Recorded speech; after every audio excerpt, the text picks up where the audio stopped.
Hi and welcome to another episode of the Nurses Hub. If you haven't watched my videos before, I'm Wendy and I want to get a farm down in Tasmania.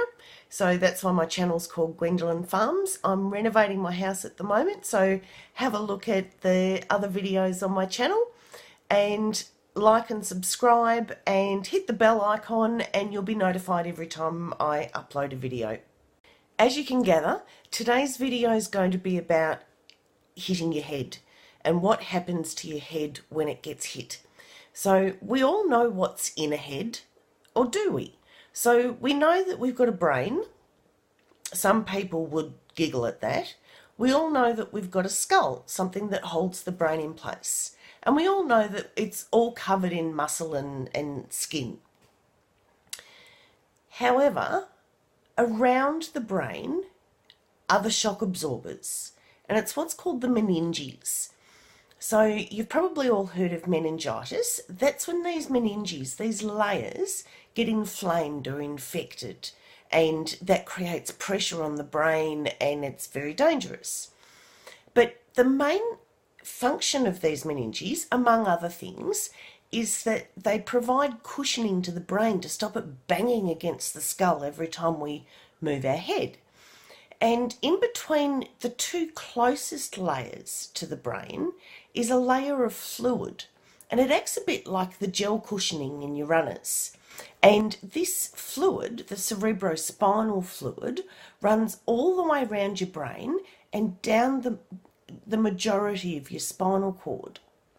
So the cerebrospinal fluid cushions your brain, but it can only cushion it so much. So if you hit your head, it actually bounces your brain so much that it hits against the side of your skull, and it causes it to bruise and swell. But not only does it cause it to happen on that side of the brain, but it happens on the opposite side of your brain as well. So if you hit here, the back part of your brain gets damaged as well. So not only have you got one injury where you've hurt yourself, but you've got a secondary injury as well. So you have localized swelling, bit of bruising, a little bit of bleeding. Some of those capillaries will break inside your brain, and it'll cause a bit of bruising. So when you say, for example, get a bruise on your leg or your arm, it goes green and yellow and purple, and then it resolves and there's no issues from it.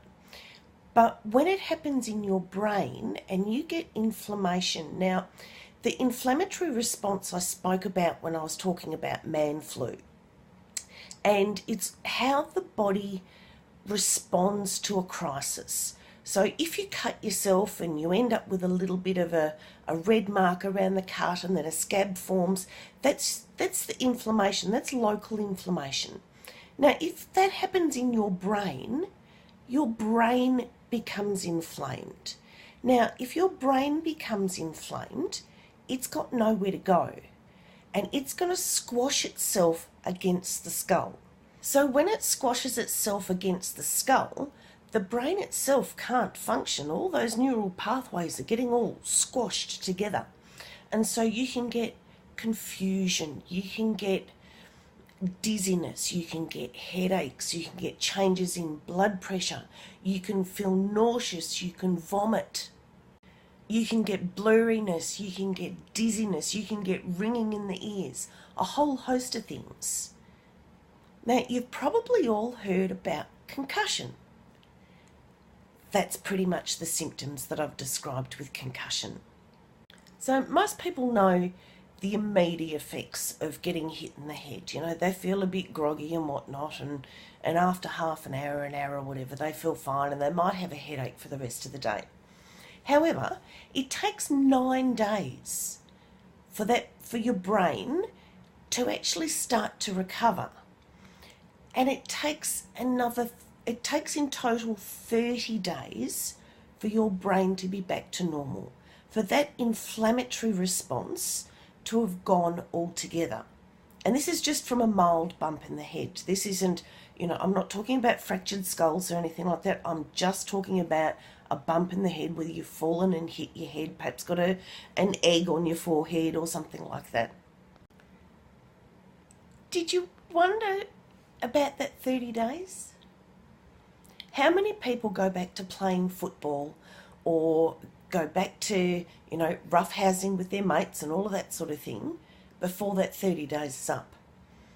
So the issue we have is not necessarily with one bump to the head.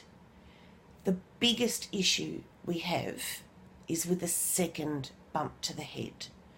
Now, when somebody suffers a concussion, and they can suffer those symptoms, sometimes those symptoms take a really long time to go away. That's your brain still healing. If those symptoms are still there, your brain is still healing. So maybe you're not sleeping well, maybe you get a bit headachy towards the end of the day, or if you get a bit tired, that's the concussion still there. Now, concussion is termed mild ABI, a mild acquired brain injury. Now, one of the risks with a mild ABI or with a concussion, particularly with a second injury, is, 90% fully recover. 10% don't recover, or it takes a very long time for them to recover. For those that don't recover at all, they've actually suffered brain damage. So 10% of people who have a second bump to their head suffer permanent brain damage. And of those 10%, 60% are left with a disability requiring anything from memory reminders to a full-time carer. Now, I've got personal family experience with this. I was really, really fortunate that my family member recovered completely. Although even now, this person says that they do feel a bit different. They don't quite pick up on instructions like everybody else does. They have to, everyone else gets A, B, C, D, E, and they can fill in all the gaps. They can't.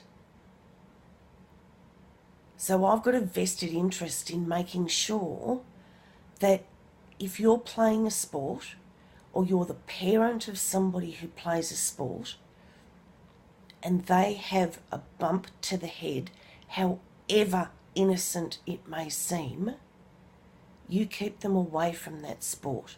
You stay out of that sport for a month, a whole month. Your brain is what needs to carry you through the rest of your life. You don't want to be in a nursing home with somebody changing your nappies at 50 because your brain just can't put the pieces together anymore. One of the biggest issues with getting a second bump to the head is called second impact syndrome.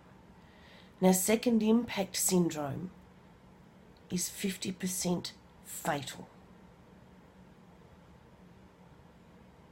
Dead. So if your child is whinging and complaining at you that they want to go back to play footy and they're letting all their mates down, you protect your 50-year-old son or your 60-year-old son and make sure they get to that age.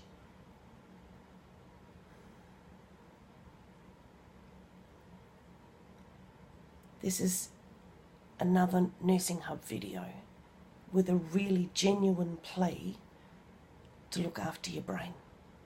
Thanks for watching.